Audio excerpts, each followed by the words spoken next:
The meeting room on Galactic Station Alpha 9 was cold and sterile. 4 chairs sat around a metal table. 3 of them held beings that had never known defeat in battle. The 4th chair held a human. Commander Hyun Kim sat quietly while the others talked. He was not the strongest person in the room, he was not the fastest, he definitely was not the most feared. But he was here because the Galactic Council needed someone who could think differently than everyone else. Across from him sat Voss Krathen. The reptilian warrior was 8 feet tall and covered in natural armor that could stop plasma bolts. His people, the Krathians, had conquered 17 star systems in the last century. They had never lost a single battle, not one. Voss had personally led the charge on 12 of those worlds. His claws could tear through steel. His tail could break bones with a casual swipe. When Voss entered a fight, the only question was how. Quickly, his enemies would die. Next to Voss sat Nixara Veth. She looked almost human, but her pale blue skin and silver eyes gave her away as a Vorthan. Most of her body had been replaced with military-grade cybernetics. Her brain could process battle information faster than most computers. Her reflexes were so quick she could dodge laser fire. The enhancement program that created her had a perfect success rate. Every mission, every target, every time. Nixara had never failed to kill someone she was sent after. The 3rd alien was Kale Mendros. He was small and thin compared to the others, but appearances meant nothing with his kind. The Mendari were psychic. Kale could crush a starship with his mind. He could read thoughts from across a room. He could move objects without touching them. His people ruled over 6 different species through pure mental power. No one had ever successfully fought a Mendari in single combat. Then there was Hyun. He was 5 feet 10 inches tall. He weighed 170 pounds. He had no natural armor, no cybernetic enhancements, and no psychic powers. What he had was 20 years of military experience and a reputation for completing missions that should have been impossible. General Thane Corvus entered the room. The old Altarian walked with the confidence of someone who had commanded fleets across 3 wars. His forearms moved independently as he activated the holographic display above the table. "Ladies and gentlemen," Corvus began, "you are looking at Research Station Omega-7. The hologram showed a large space station floating in the darkness between stars. It looked abandoned. Dark windows, no lights, no signs of activity. Omega-7 was conducting classified research into xenotech applications," Corvus continued. "3 days ago, we lost all contact. Intelligence suggests the Crimson Dawn rebels have taken control of the station." Voss leaned forward. His yellow eyes gleamed. "How many rebels?" "Unknown. Possibly 20 to 30 fighters. Nothing U4 cannot handle." Nexara's cybernetic eye whirred as it focused. "What type of xenotech were they researching?" "That information is classified above your level. Your job is simple. Get in, secure the research data, eliminate any rebel presence, and get out." Kale spoke without moving his lips. His voice appeared directly in their minds. "This seems beneath our abilities." Corvus nodded. "Perhaps. But the Council wants this handled quickly and quietly. No mistakes. No survivors who might talk about what they found." Hyun had been quiet during the briefing. Now he raised his hand. "Sir, what kind of defenses did the station have before the rebels took it?" "Standard automated systems. Nothing major. The station was designed for research, not warfare." "And intelligence on rebel capabilities?" Corvus waved a hand dismissively. "Small arms, maybe some explosive devices. The Crimson Dawn are terrorists, not soldiers." Hyun frowned. Something felt wrong about this mission. His 20 years of experience had taught him to trust his instincts. But he was surrounded by 3 beings who had never failed at anything. Maybe he was just being paranoid. "When do we leave?" Voss asked. His voice was a low growl. "Your ship departs in 2 hours. The stealth cruiser Silent Hunter will get you close without detection. After that, you are on your own." The meeting ended. As they walked toward the docking bay, Hyun tried to make conversation with his teammates. "I have been thinking about approach strategies," he said. Voss laughed. It sounded like rocks grinding together. Human, you worry too much. I will tear through their defenses. Nixara will eliminate their communications. Kyle will crush their minds. What is there to plan? Nixara's voice was cool and electronic. My analysis indicates a 97% probability of mission success within the first hour. Kale's mental voice whispered to all of them. I sense no psychic presence on the station. These rebels are weak. Hyun wanted to argue. In his experience, missions that looked too easy usually were. But how do you argue with beings who had never been wrong about combat before? The Silent Hunter was a sleek vessel designed for infiltration. It could slip past most sensor networks without being detected. The 4 warriors settled in for the 3-day journey to Omega-7. During the trip, Hyun studied the mission files, repeatedly. He memorized the station layout. He reviewed rebel tactics from previous encounters. He checked and double-checked his equipment. His teammates spent the time differently. Voss meditated in the way of Crethean warriors, preparing his mind for battle. Nixara ran diagnostic checks on her cybernetic systems. Kyle practiced his psychic abilities by moving objects around the ship without touching them. None of them seemed worried about the mission. Why should they be? Between the 4 of them, they had completed over 200 combat missions without a single failure. They were the elite of the elite. But Hyun could not shake the feeling that something was wrong. The intelligence reports had too many gaps. The rebel takeover had been too quick and too clean. And why would terrorists want xenotech research data? What could they possibly do with it? He brought up his concerns during their final mission briefing. I think we should expect heavier resistance than reported, he said. Voss snorted. Even if there are 100 rebels, what difference does it make? My combat systems are rated for threats far beyond anything these terrorists could field, Nixara added. Kyle's mental voice was amused. Your human paranoia is interesting, but unnecessary. Hyun decided to try a different approach. What if we stick together during the initial sweep? Cover each other until we know what we are facing. That would be inefficient, Nixara replied. We can cover more ground by splitting up. I work better alone, Voss said. No one to slow me down. As do I, Kyle agreed mentally. Hyun sighed. He was outvoted by 3 beings who had never experienced failure. Maybe they were right. Maybe he was just being paranoid. As the Silent Hunter approached Research Station Omega-7, Hyun made his final equipment checks. His weapons were standard military issue. His armor was good but not great. His tools were basic but reliable. He looked at his teammates one more time. Voss was checking his natural claws. Nixara was running final diagnostics on her enhanced systems. Kyle was floating small objects around his head with his mind. They were legends. They were the best of the best. So why did Hyun feel like he was about to attend their funeral? The Silent Hunter docked with Research Station Omega-7 without any problems. The station looked exactly like the intelligence reports had described. Dark corridors, empty rooms, silent hallways that should have been full of scientists and researchers. Hyun activated his helmet display and checked the station atmosphere. Breathable air, normal gravity. Temperature was a bit cold, but nothing dangerous. Everything seemed normal, but his instincts still screamed that something was wrong. Initial scan complete, Nixara announced through their communication system. Her cybernetic sensors were far more advanced than anything Hyun carried. I detect minimal power signatures, basic life support only, no obvious weapon systems. Voss stretched his massive frame and tested his claws against the metal wall. They left deep scratches in the steel. No defensive positions, no prepared firing points. These rebels are either very stupid or very confident. Kyle floated 6 inches off the ground, his psychic powers keeping him airborne. His mental voice reached all of them.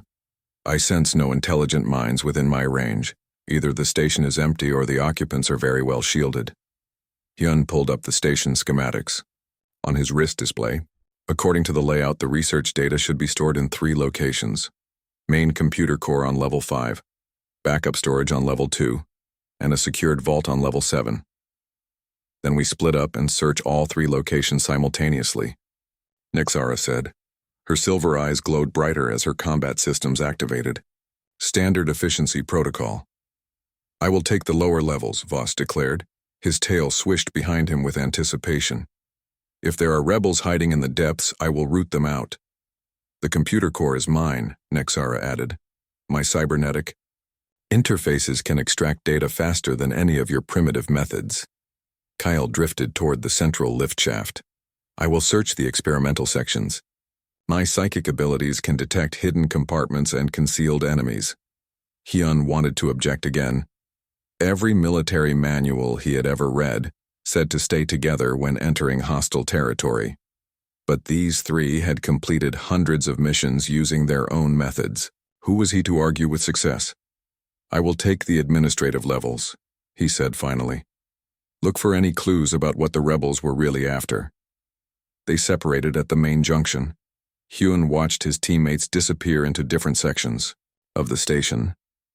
Voss stomped toward the lower levels, his heavy footsteps echoing through the corridors. Nixara glided silently toward the computer areas, her enhanced legs making no sound on the metal floor. Kyle simply floated away, moving through the air like a ghost. Hyun was alone. He made his way through the administrative section carefully. Unlike his teammates, he could not punch through steel walls or process information at computer speeds or read minds. He had to rely on his eyes, his ears, and his experience. The first office he searched looked normal. Desks covered with research, papers, computers in sleep mode, coffee cups still sitting where people had left them. It looked like everyone had simply vanished in the middle of a normal workday. But something was wrong with the energy readings on his scanner. The power consumption was too high for an abandoned station. Someone was drawing electricity from the main reactors, and it was not just for life support. He tried to contact his teammates. This is Hyun. I am getting unusual power readings in my section. You should all be careful. Voss responded first. His voice was relaxed and confident. Nothing to worry about, human. I found some automated defense turrets, but they are no match for Creathian armor. Confirmed minimal resistance, Nixara added. Basic security systems only. Nothing my enhancements cannot handle. Kale's mental voice was calm. All quiet in the experimental levels. These rebels left no psychic traces. Amateurs. Hyun continued his search, but the wrong feeling in his stomach kept getting stronger. He found more evidence that people had left quickly. Meals half-eaten, reports left open on computer screens, personal items abandoned in lockers. Then he found the first real clue. In the station commander's office, hidden under a pile of routine paperwork, was a data pad with a message that made his blood run cold. Phase 1 complete. All research staff evacuated safely. Phase 2 weapons now online. Targets confirmed as Krathian Heavy Warrior, Vorthon Enhanced Operative, Mendari Psychic, and Human Tactical Specialist. Recommend immediate activation of countermeasures. The message was dated 2 days ago. This was not a rebel takeover. This was a trap specifically designed for them. Hyun grabbed his communicator. All teams, abort mission immediately. This is a setup. Repeat, abort mission and return to extraction point. Voss's reply came back full of static. Cannot abort now, human.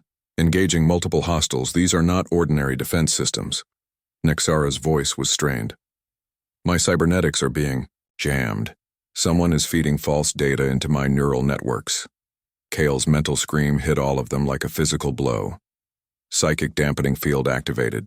I cannot use my abilities. Something is very wrong here. The station suddenly came alive around them. Hidden panels opened in walls and ceilings. Weapon systems emerged from what had looked like decorative fixtures. The lights changed from normal, white to angry red. Hyun heard the sound of combat echoing through the corridors. Plasma fire. Explosions. The distinctive roar of Voss fighting for his life. He tried to reach the others, but the corridors began shifting. Walls moved. Passages closed. New routes opened. The station was reconfiguring itself, turning into a maze designed to separate and isolate each member of the team. Voss report status. Hyun called into his communicator. The reply was filled with pain and anger. Armor failing. Weapons adapt to counter my natural defenses. This is impossible. Nixara, can you reach the extraction point? Her voice was becoming distorted as her cybernetic systems malfunctioned. Negative. Neural feedback increasing. Cannot distinguish between real and false sensor data. Kyle, what is your position? The psychic's mental voice was barely a whisper. Trapped. Psychic dampeners not just blocking my abilities, they are turning my own power against me. Help. Hyun realized the horrible truth. Someone had studied them. All of them. Every strength they possessed had been analyzed and countered. The rebels knew exactly how Creathian armor worked and had built weapons to defeat it. They understood Vorthon, cybernetics well enough to turn enhanced systems into liabilities. They had created psychic dampening technology sophisticated enough to weaponize Amendari's own abilities. His teammates were not just facing enemies. They were facing enemies specifically designed to kill them. But what about him? What countermeasures had been prepared for one ordinary human? As if in answer to his question, the lights went out.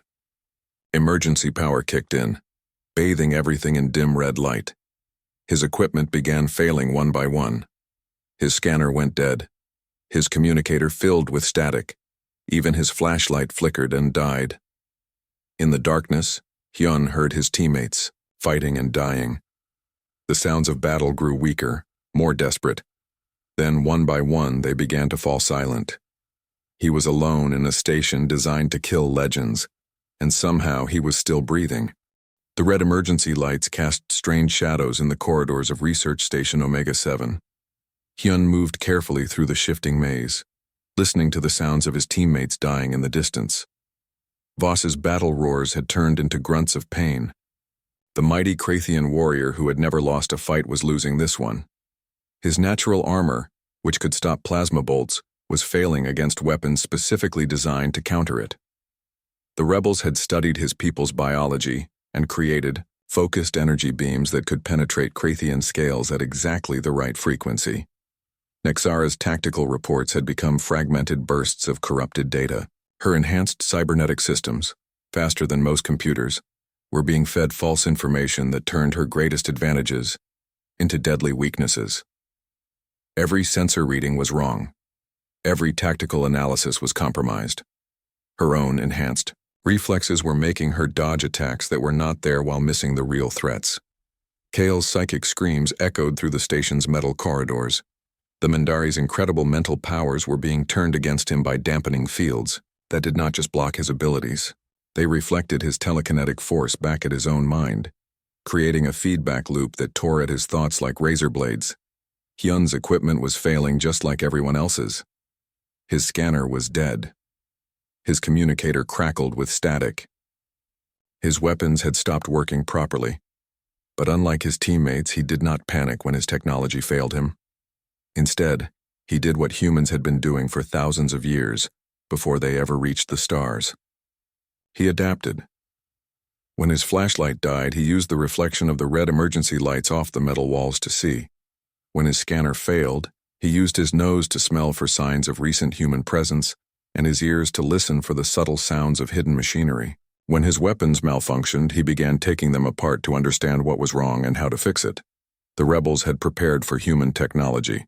They had jamming systems for human communications and disruptors for human weapons. They had studied human tactical manuals and knew how human soldiers were trained to fight. But they had not prepared for the one thing that made humans different from every other species in the galaxy. They had not prepared for human adaptability. While Voss tried to use brute strength against enemies designed to counter brute strength, Hyun started thinking like prey. While Nexara tried to process false data with her enhanced computer brain, Hyun ignored his malfunctioning instruments and started using instincts older than civilization. While Kale tried to force his psychic powers through dampening fields, Hyun began moving through the station like the persistence hunter his ancestors had been on Earth. He found the first dead rebel by accident. The body was hidden behind a false wall panel, killed by a projectile weapon that had nothing to do with advanced technology. Someone had shot him with what looked like a crossbow bolt. Hyun examined the body carefully. The rebel wore advanced armor and carried sophisticated weapons. But he had been killed by a piece of sharp metal fired by a simple mechanical device. Someone else was hunting in this station. Someone who was not using high technology to fight high technology. The communication system crackled to life. A voice spoke in accented galactic standard. "Elite Forces, this is Commander Roth of the Crimson Dawn. Your legendary teammates are falling one by one to our preparations. But you, human, are proving more interesting than expected." Hyun said nothing. In his experience, enemies who wanted to talk were enemies who were not completely confident in their victory. "We studied your files, Commander Kim," the voice continued. 20 years of military service, decent record, nothing spectacular. We prepared countermeasures for your equipment and your tactics, but you are not behaving as predicted." Still, Hyun remained silent. He was using the time to trace the transmission source. The signal was coming from multiple locations, bounced through the station's internal communication network to hide the speaker's real position. "Your Krathian friend is dead," Roth announced. 17 star systems conquered, and he died in a maintenance corridor, defeated by weapons that turned his own strength against him. Hyun felt a stab of pain at the news, but he did not let it distract him. Voss had been a good warrior, but he had relied too much on what made him powerful. When that power was countered, he had no backup plan. "Your Vorthon colleague will follow. Soon," the voice continued. "Her enhanced systems are tearing her apart from the inside. All that sophisticated technology, and she cannot tell reality from illusion." Hyun had been moving while listening, following maintenance corridors that were not on the official station schematics. He was learning the station's real layout by feel and experience, rather than relying on maps that might be false. "The Mindari is perhaps the most amusing," Roth said with clear satisfaction. "His own psychic abilities are slowly destroying his mind. Every time he tries to use his power, the dampening field reflects it back stronger. He is literally thinking himself to death." The transmission ended, but Hyun had learned what he needed to know. The rebels were confident, but they were also talking too much. Confident enemies made mistakes. And they had revealed something important. They were watching the station's internal sensors to track their victims. Hyun began moving differently. Instead of trying to avoid the sensors, he started using them. He moved through areas with heavy sensor coverage, then doubled back through blind spots. He created false trails by leaving equipment in some corridors while traveling through others. He made noise in empty rooms while sneaking silently through occupied areas. Most importantly, he stopped trying to be an elite warrior. His teammates had fallen because they had tried to use their greatest strengths against enemies designed to counter those exact strengths. Voss had relied on his armor and claws. Nexara had trusted her enhanced systems. Kyle had depended on his psychic powers. Hyun was not the strongest or the fastest or the most powerful, but he was something the rebels had not prepared for. He was the most willing to change everything about how he fought when the situation demanded it. He found Nexara's body in the computer core section. She was slumped over a terminal, her cybernetic, eye dark and lifeless. Her enhanced systems had finally overloaded from the false data being fed into them. Even in death, her face showed the confusion of someone whose perfect technology had betrayed her. Near her body, Hyun found something useful. A maintenance toolkit that the rebels had not bothered to disable because it was too simple to be considered a threat. Basic tools, manual instruments. Technology so primitive that there was nothing electronic to jam or disrupt. For the first time since entering the station, Hyun smiled. The rebels had prepared for elite warriors with advanced equipment. They had not prepared for a human with a screwdriver, some wire, and the willingness to build whatever he needed from spare parts. In the distance, he heard Kale's final psychic scream fade into silence. 3 of the galaxy's greatest warriors were dead, killed by enemies who had understood them perfectly. But understanding humans, Hyun was beginning to realize, was a lot harder than anyone thought. The rebels had made one critical mistake. They had assumed that because humans were not the best at anything, they would be helpless when their technology failed. They were about to learn why that assumption was wrong. The silence in Research Station Omega-7 was complete. No more battle sounds echoed through the corridors. No more communication chatter filled the radio channels. Voss, Nexara, and Kyle were dead, killed by enemies who had studied them perfectly and prepared the perfect counters to their abilities. Hyun crouched in a maintenance shaft, surrounded by the tools and spare parts he had collected. Around him lay the components of what had once been his military equipment: scanner parts, communicator circuits, weapon power cells. Everything had been taken apart and rebuilt into something new. The rebels thought they had won.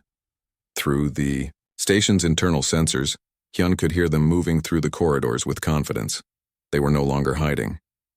Their voices carried clearly through the ventilation system as they searched for his body. The human should be dead by now, one of them said. All his equipment failed just like the others. Maybe he is hiding somewhere, another replied. Humans are known for cowardice when facing superior forces. It does not matter, a third voice added. Commander Roth wants proof that all 4 targets are eliminated. We search every room until we find him. Hyun listened to their conversation and learned valuable information. There were at least 12 of them, possibly more. They were armed with the same adaptive weapons that had killed his teammates. They were confident but not careless. They moved in pairs and maintained communication discipline. Most importantly, they still did not understand what they were dealing with. The rebels had prepared to fight elite warriors. They had expected Hyun to rely on superior technology and advanced tactics. They had built countermeasures for human military doctrine and human weapon systems, but Hyun was no longer fighting like a soldier. He was fighting like something much older and more dangerous, a human being with nothing left to lose. Using components from his destroyed equipment, he had built devices that did not exist in any military manual. A motion detector made from scanner parts and communicator circuits. Improvised explosive devices built from weapon power cells and maintenance chemicals. Tripwires created from fiber optic cables. Noisemakers constructed from speaker components and timer circuits. The rebels had turned the station into a perfect killing ground for elite warriors. Hyun was turning it into a haunted house. He started small. A noise in an empty corridor that sent 2 rebels to investigate, only to find nothing.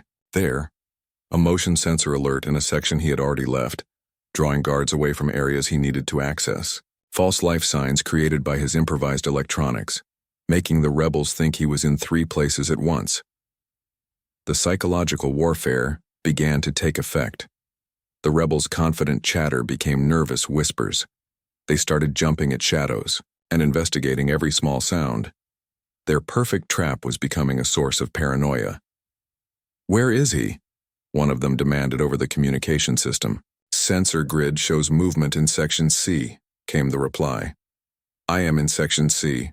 There is nothing here." "Then why are the motion detectors activating?" Hyun smiled as he listened from his hiding place in the ventilation system. He had spent 2 hours rewiring their sensor network to show false readings. Now their own surveillance system was working against them. The first rebel died when he opened a maintenance panel that Hyun had rigged with an explosive device. The blast was not large, but in the enclosed space of the corridor it was deadly. The rebels' advanced armor, designed to stop plasma weapons and projectile rounds, could not protect him from flying metal fragments at close range. The second rebel died when he stepped on a tripwire that activated a makeshift crossbow. The simple mechanical device, built from maintenance tools and spare parts, fired a sharpened piece of metal through the gap in his armor where his helmet met his chest plate. "He is picking us off one by one." Commander Roth's voice crackled through their communication system.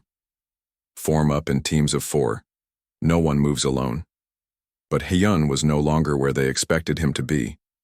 While they focused on the areas where his improvised traps had killed their teammates, he was moving through sections they had already searched. He used their own movement patterns against them, staying in places they considered secure while they chased false signals and phantom contacts. The third and fourth rebels died together when they investigated a room where Hyun had set up multiple noisemakers.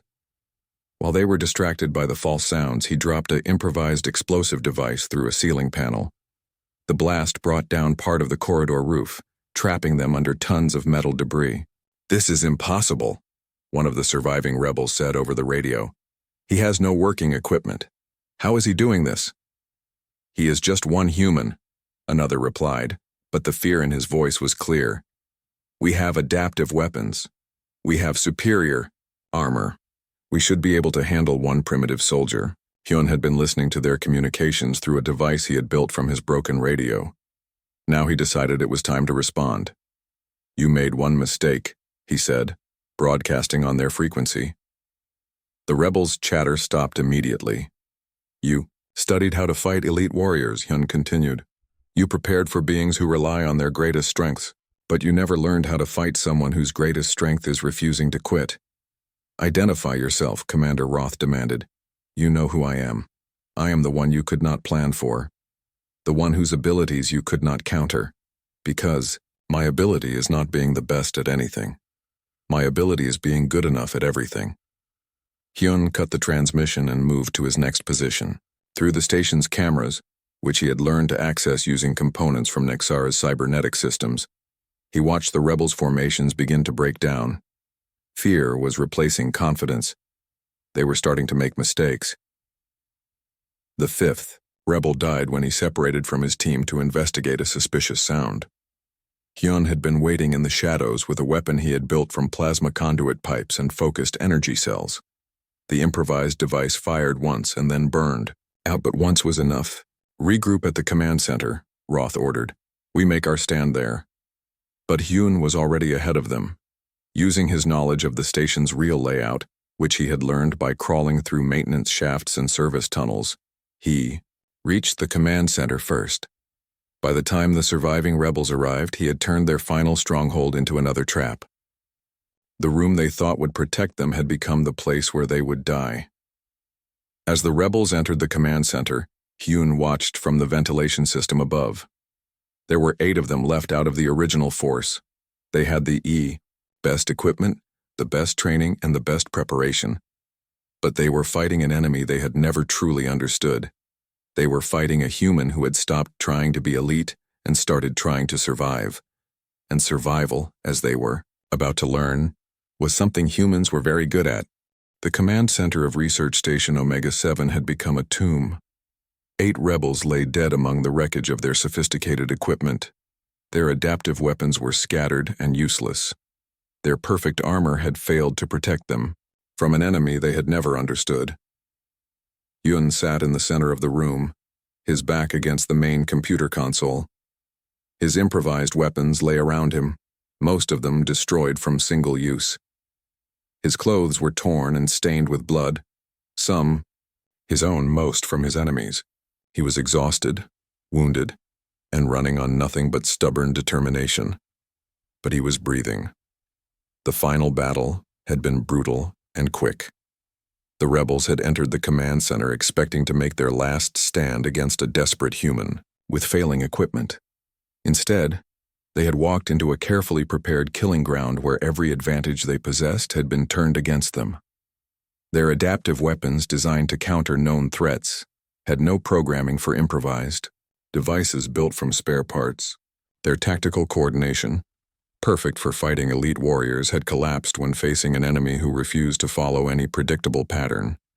Their superior armor, rated against the best military weapons in the galaxy, had not protected them from attacks that came from angles they had never considered. Hyun had fought them with everything he could build, steal, or improvise. Explosive devices made from power cells, projectile weapons constructed from maintenance tools, traps built from broken equipment and basic chemistry. Most importantly, he had fought them with the one weapon they could not counter, the human refusal to give up. The emergency lighting flickered and stabilized. In the sudden quiet, Hyun could hear the distant hum of the station's life support systems. Somewhere in the maze of corridors lay the bodies of his teammates. Voss, who had conquered star systems but could not adapt when his strength was countered. Nexara, whose perfect cybernetics had become a liability when turned against her. KL, whose incredible psychic powers had destroyed his own mind. They had been legends, the best of the best, warriors who had never known defeat. And they were dead because they had tried to fight the same way they always fought, even when that way led to destruction. Hyun activated his emergency beacon using parts salvaged from the command center's communication array. The signal was weak, but it would be enough. The Galactic Council would eventually send a rescue team to investigate what had happened to their elite strike force. While he waited, he began composing his mission report in his head. It would be a difficult document to write. How do you explain that 3 of the galaxy's greatest warriors had been defeated by enemies who understood them perfectly? How do you describe the moment when legendary abilities became fatal weaknesses? More importantly, how do you explain why the supposedly weakest member of the team had survived? The answer was not complicated, but it would be hard for military analysts to accept. Hyun had survived because he was not the best at anything. He was not the strongest, fastest, smartest, or most powerful. But when everything else failed, he had been willing to become whatever the situation required. When his technology failed, he had become a primitive hunter. When his weapons broke, he had become an improvised engineer. When his training was countered, he had become something the enemy could not predict. He had adapted because adaptation was what humans did best. The rescue ship arrived 18 hours later. Commander Sarah Chen of the Galactic Navy entered the station with a full security team, expecting to find either 4 victorious elite warriors or 4 bodies and a rebel-controlled facility.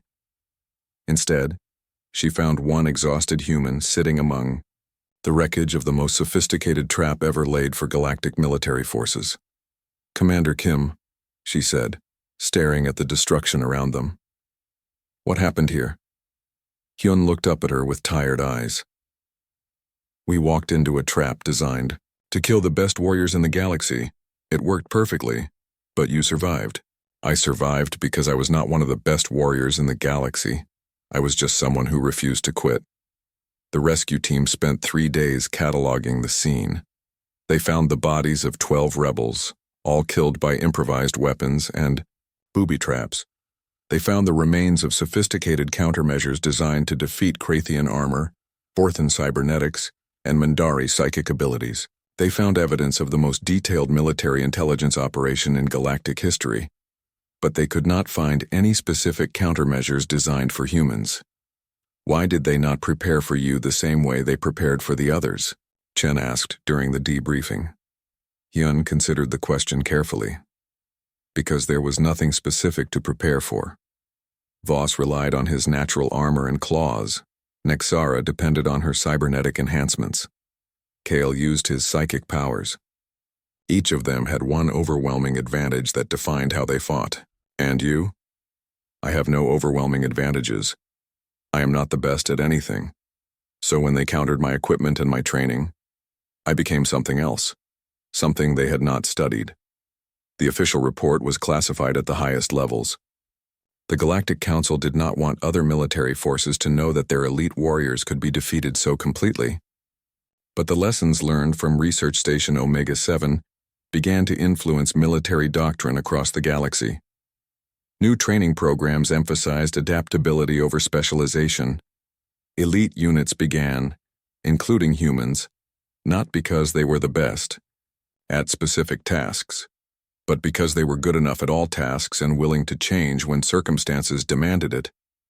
The 3 dead warriors became cautionary examples taught in military academies.